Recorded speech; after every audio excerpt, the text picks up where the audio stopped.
नमस्कार मित्रांनो, आपलं स्वागत आहे भूतांच्या दुनियेत या चॅनलवर। आज मी तुम्हाला सांगणार आहे एक खरा अनुभव। हा अनुभव आहे आपल्या गावातील संदीप नावाच्या माणसाचा।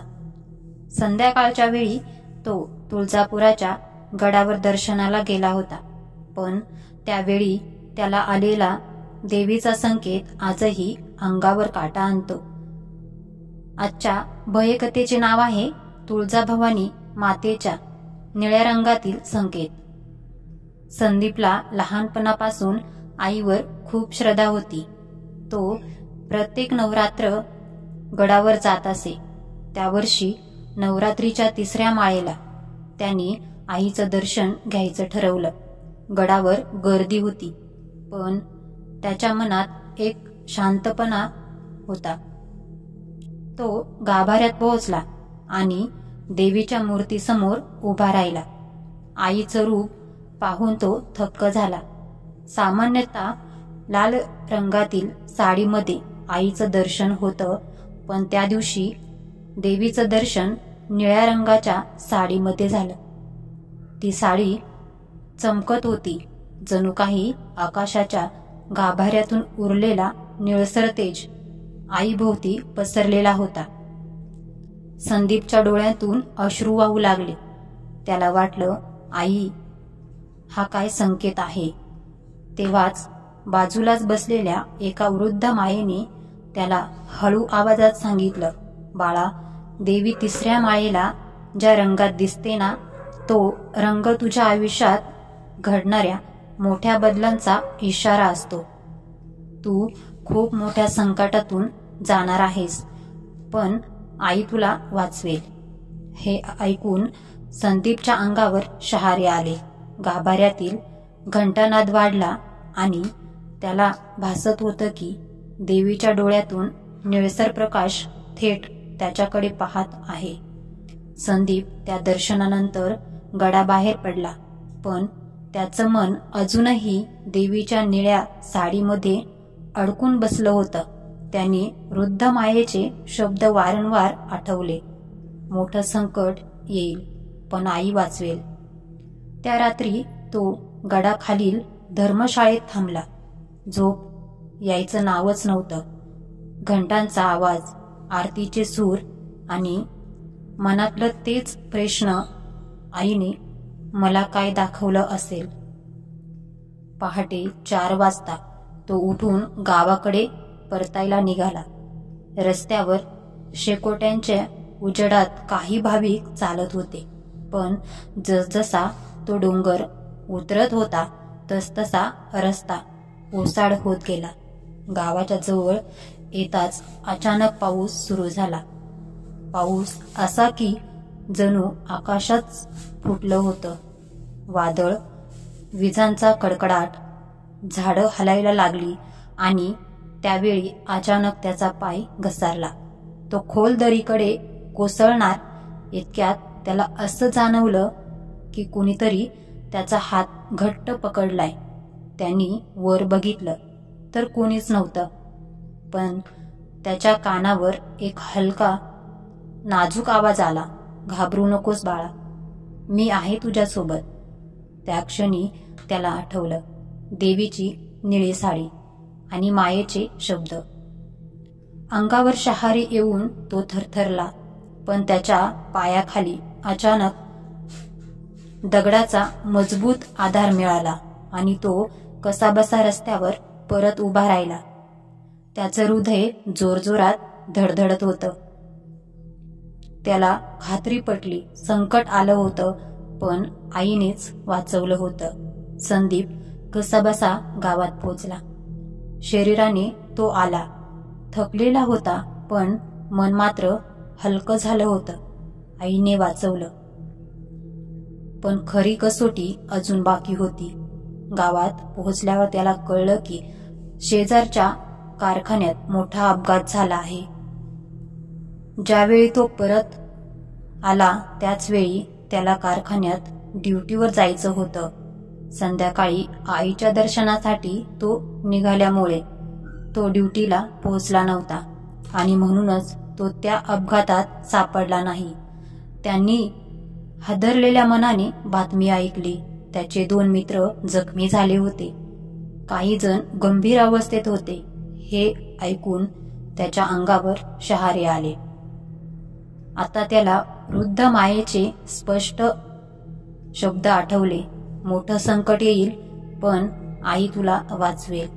नवरात्रीच्या 3ऱ्या माळेला देवीने निळ्या रंगाची साडी परिधान करून दिलेला संकेत त्याच्या डोळ्यासमोर उभा राहिला. संध्याकाळी दर्शनाला जाणं हे फक्त योगायोग नव्हतं, ते आईचं नियोजन होतं. त्या दिवसानंतर संदीप प्रत्येक नवरात्रीला 3ऱ्या माळेला खास गडावर जातो. तो म्हणतो, मी जिवंत आहे कारण आईने मला संकटाचा इशारा आधीच दिला होता. आईच्या निळ्या साडीतील तो तेजस्वी रूप मी आयुष्यभर विसरू शकत नाही. 1 वर्ष उलटलं. संदीपचा आत्मविश्वास वाढला होता, पण त्या निळ्या रंगाच्या दर्शनाने त्याचं आयुष्य कायमचं बदललं होतं. तो आता रोज आईचं नामस्मरण करू लागला. पुन्हा नवरात्र आले. गावभर ढोल ताशे, देवीची पालखी आणि भक्तांची गर्दी. संदीपने ठरवलं, जसं मागच्या वर्षी 3ऱ्या माळेला दर्शन घेतलं तसंच यंदाही करायचं. तो गडावर गेला. गाभाऱ्यात गर्दी होती, पण तो भक्तिभावाने उभा राहिला. आरती संपली आणि पुन्हा देवीचं तेजस्वी रूप समोर आलं. यावेळी मात्र देवी लाल नाही, निळीही नाही, तर गडद हिरव्या रंगाच्या साडीमध्ये होती. त्या हिरव्या रंगाचं तेज त्याच्या डोळ्यांना भासत होतं. जणू काही आई त्याच्याशी थेट बोलते. त्याच्या अंगावर काटा आला. गेल्या वर्षी निळ्या रंगाने संकटांचा इशारा दिला, मग आता हिरवा रंग म्हणजे काय? तेव्हाच मागे उभ्या पुजाऱ्यांनी भक्तांना सांगितलं, मित्रांनो, देवी जेव्हा हिरव्या रंगात दर्शन देते तेव्हा तिचा अर्थ असतो की तुझ्या आयुष्यात नवं बीज रुजणार आहे. घरात किंवा नात्यात नवा आनंद जन्माला येणार आहे. संदीपच्या हृदयात एक गूढ आनंद दाटून आला. त्यांनी देवीसमोर नतमस्तक होऊन डोळ्यात पाणी आणलं. काही दिवसांनी घरी त्याला मोठी बातमी मिळाली. त्याच्या घरी बाळाला जन्म होणार होता. त्या क्षणी त्याला खात्री झाली, आई जे रंग दाखवते ते फक्त रंग नसतात, तर आयुष्याचे संकेत असतात. संदीपच्या घरी बाळाचा जन्म झाला. सगळीकडे आनंदाचं वातावरण, हसू आणि मंगलध्वनी. पण संदीपच्या मनात तरी एकच गोष्ट फिरत होती. देवीच्या हिरव्या रंगाच्या दर्शनानंतर काहीतरी अजून गूढ घडणार आहे. बाळाची पहिली रात्र घरात शांत नव्हती. रात्रभर बाळ रडत राहायचं. जणू काही त्याला काहीतरी दिसत होतं. संदीप आणि त्याची पत्नी हळूहळू घाबरायला लागले. त्या रात्री संदीप जागा राहिला. तो बाळाजवळ बसून पाहत होता. अचानक त्याला जाणवलं, बाळाच्या अंगावर एक हलकासा निळसर तेज दिसत होता. तो निळसर तेज जणू काही आईने पाठवलेलं होते. मागच्या वर्षाचं संकेत पुन्हा जिवंत झालं होतं. संदीपने शांतपणे बाळाला पाहिलं. तेज वाढलं आणि त्याच्या कानावर हलका आवाज आला, घाबरू नकोस, मी आहे तुझ्या बाळासोबत. संदीपला एकदम लक्ष आलं. आईने निळ्या रंगाने संकटांचा इशारा दिला, हिरव्या रंगाने आनंदाचा संदेश दिला आणि आता पुन्हा निळसर तेजाने बाळाच्या सुरक्षिततेचा आश्वासन दिलं. तो त्या क्षणी देवतेच्या कृपेचं आणि संकेतांचं पूर्ण अर्थ समजून घेतला. संदीपने हळूच म्हटलं, आई, तुझ्या मार्गदर्शनाशिवाय माझं आयुष्य अशक्य होतं. तू नेहमीच आमच्यासोबत असतेस. बाळ शांत झालं आणि संदीपने त्या रात्री पहिल्यांदाच खऱ्या अर्थाने देवीच्या संकेतांचे महत्त्व जाणलं. संदीपच्या बाळाला सुरक्षितते आणि आनंदात संदीपला खरी देवीची कृपा अनुभवायला मिळाली. ती निळसर तेज, हिरव्या रंगाचा संकेत आणि प्रत्येक दर्शन हे सर्व त्याच्या आयुष्यातल्या संकटांपासून सुरक्षा आणि नव्या आनंदाचे प्रतीक बनले. संदीपला आता पूर्ण विश्वास होता. देवी जिथे दिसते तिथे फक्त रूप नाही तर संकेत आणि मार्गदर्शन असते. ती संकटे टाळते, सुख देणारी दिशा दाखवते आणि भक्तांच्या आयुष्यात आशा आणि प्रकाश पसरवते. त्या दिवशी संदीपने ठरवलं, तो आपलं आयुष्य आणि बाळाची देखभाल देवीच्या आशीर्वादाखालीच करेल. आणि त्याला माहीत होतं की जीवनात जे काही घडतं ते देवीच्या संकेतामुळेच योग्य मार्गाने घडतं.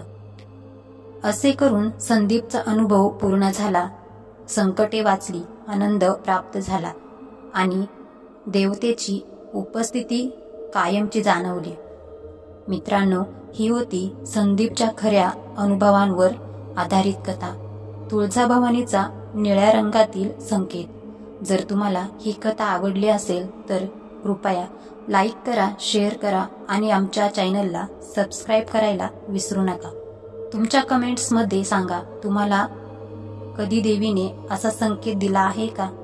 पुढच्या भयकथा अनुभवण्यासाठी भूतांच्या दुनियेत या चॅनल बरोबर रहा. धन्यवाद.